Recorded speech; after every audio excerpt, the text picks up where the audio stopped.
Hello, everyone, and welcome back to the channel, CINECALIBER.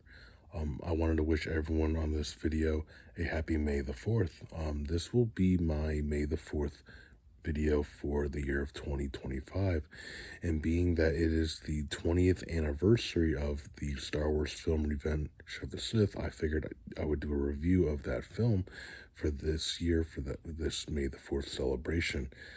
So welcome back, of course. And yeah, we're talking about the final installment in the prequel trilogy, and easily the strongest of the three.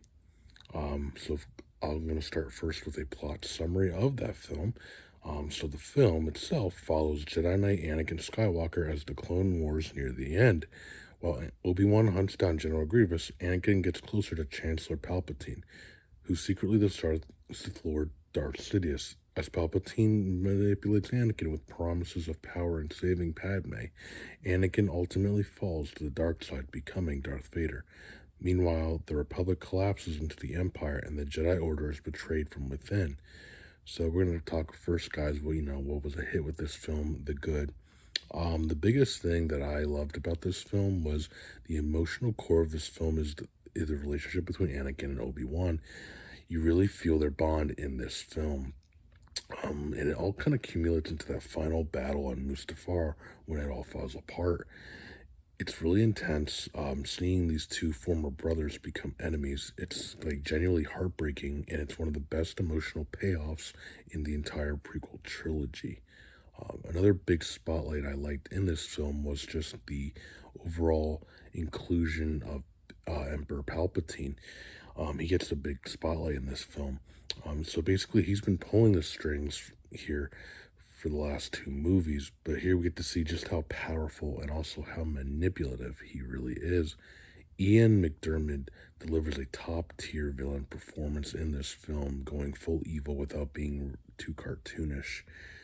Another big aspect I liked in this film was just the overall action and visuals. The action scenes are some of the best in the series. The lightsaber battles, especially the one with going back to Obi-Wan versus Anakin, they're very fast, intense, and beautifully choreographed. General Grievous, too, he's a fun villain to watch in combat. And Yoda versus Sidious in the Senate Chamber, that's Star Wars at its most dramatic and over the top, and then it also adds in that whole Duel of Fates music during the battle sequence. It's just a very emotional, a pivotal moment in the series. And then, of course, visually, the film looks great. The space battle at the beginning is pure eye candy. The Mustafar's lava-soaked finale is a fiery background that really amps up the tension, especially during the battle between Obi-Wan and Anakin. The CGI can be a little dated in spots, but overall, the cinematography and set design makes this one of the most visually striking Star Wars films in the franchise.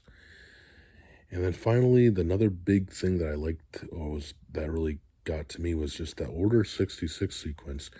I mean, watching the clones turn on the Jedi, it was brutal, emotional, and just really well done. It's one of the darkest and arguably the most impactful moment in the entire saga. But without, there's always the goods, and then we're going to talk about the bad. What was a miss. The movie stumbles a bit, basically, when it's showing Anakin's actual turn to the dark side. His descent feels way too rushed in this film. One moment he's really conflicted, and then the next he's murdering kids. There needed to be a few more steps in between, I felt like. Now, they do explore that a bit more in the Clone Wars, like the animated show, but really that show kind of came out pretty much after the film. So during watching this film, it pretty much, it just rushes right in. And for those that don't really watch the animated stuff, it feels a bit rushed. The groundwork was there for the most part, but this movie speeds through it in a way that doesn't totally land, unfortunately. And then, of course, really, there's just the dialogue. The dialogue in most of the prequel trilogy, it suffers from that classic prequel stiffness, I guess you could call it. Moments that are supposed to be like emotional or romantic can come off as a bit awkward. Especially scenes between Anakin and Padme. You really want to feel for them, but the writing holds it back tremendously here. But really, guys, that was really all I wanted to talk about today with, just a nice little overview of Revenge of the Sith. So let's wrap it up here. Is it a film of caliber? And I gotta say, it definitely is. My final score, I would give Revenge of the Sith a 7 out of 10 from me. It's visually exciting, emotionally heavy, and delivers some of the best action in the prequels. But it's ultimately held back by a rushed character arc with Anakin becoming Darth Vader and just some very uneven pacing and just stiff dialogue. But let me know what you guys think.